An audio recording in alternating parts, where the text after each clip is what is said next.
Fala galera, tudo bom? Sejam muito bem-vindos a mais um curso que é aqui na DevMedia. Eu sou o Estevão, estou aqui hoje com o Elan e com o Caio, que vai ser o autor desse curso, né? E ele vai conversar com a gente sobre o Docker e a gente vai descobrir a fundo, né, o que é, como o Docker funciona e como ele pode ajudar a mim e você, que somos desenvolvedores, a trabalhar melhor, né? Ter mais qualidade aí de vida no nosso dia a dia, beleza? Vamos lá!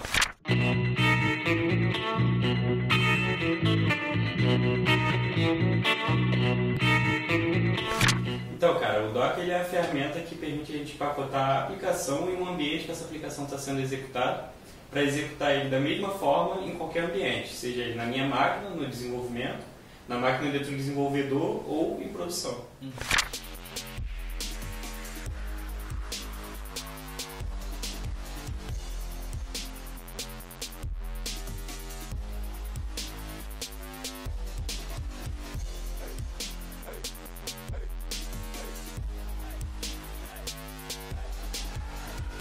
O Docker e container é a mesma coisa.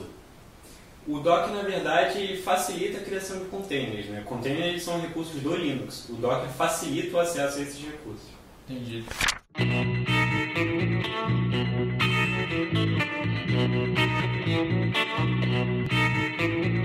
O container é um conjunto de recursos do kernel do Linux que permite a gente isolar processos. Então, numa mesma máquina, a gente consegue isolar um processo do outro de forma que o trabalho de um não interfere do outro. Isso permite que a gente, por exemplo, aloque memória para um processo específico, a gente limite o acesso ao CPU, enfim. A gente consegue fazer N coisas a partir desse recurso nativo do Linux. Então, quando você fala de isolar processo, você está falando de executar duas aplicações lado a lado sem que elas compartilhem memória, espaço em disco, etc. Então, a gente consegue preparar como se fossem vários ambientes, né? Como se fossem vários usuários usando aquela máquina ao mesmo tempo.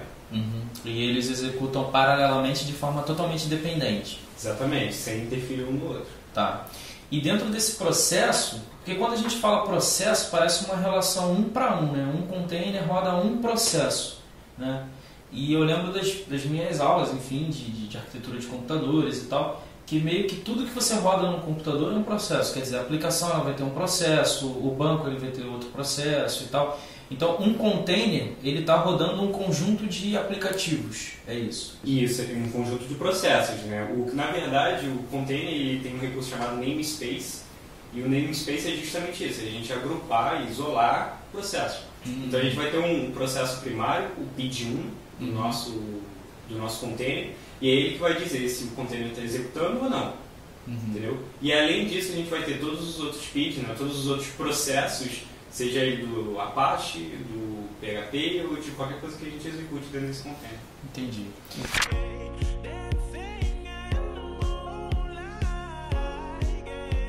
Então, pelo que você está demonstrando, né, essa coisa de passar a usar containers é uma mudança de paradigma, porque até então eu estou acostumado a preparar uma máquina, né, instalando tudo que eu preciso na máquina, e o container, ele, assim, eu vou instalar tudo que eu preciso num ambiente virtualizado, né? Mas a minha pergunta é, que diferença que isso faz para mim, que sou desenvolvedor, que estou preocupado em codificar a minha aplicação aqui na minha máquina e depois fazer com que isso seja acessado por todo mundo através da internet? A primeira situação é que você desenvolveu a aplicação, você precisava configurar sua máquina. Então, com o Docker, a gente faz isso de uma forma muito rápida. Se você precisa instalar o PHP 5.6 na sua máquina, só usar uma imagem pronta e começar o desenvolvimento. A segunda situação é, se você precisasse compartilhar o seu código com outros desenvolvedores, só o código não bastava. Porque esse desenvolvedor também precisava configurar o ambiente dele para executar aquele código. Ele também precisaria do PHP 5.6, por exemplo. E o terceiro ponto é, no final, quando a gente realizava o deploy, o servidor não costuma ser exatamente como é a nossa máquina. A principal diferença é, a gente costuma usar o Windows e o servidor Linux. Então já começava uma incompatibilidade aí. Então o Docker, empacotando a aplicação, empacotando o ambiente que a aplicação vai executar, a gente consegue enviar, a gente consegue distribuir e enviar para a produção tudo que for necessário para a aplicação rodar corretamente. Então, eu não sei se eu entendi corretamente, mas a grande diferença para o desenvolvedor não está muito nessa coisa do container, mas mais na questão do empacotamento. O que seria essa questão da imagem, assim, a fundo?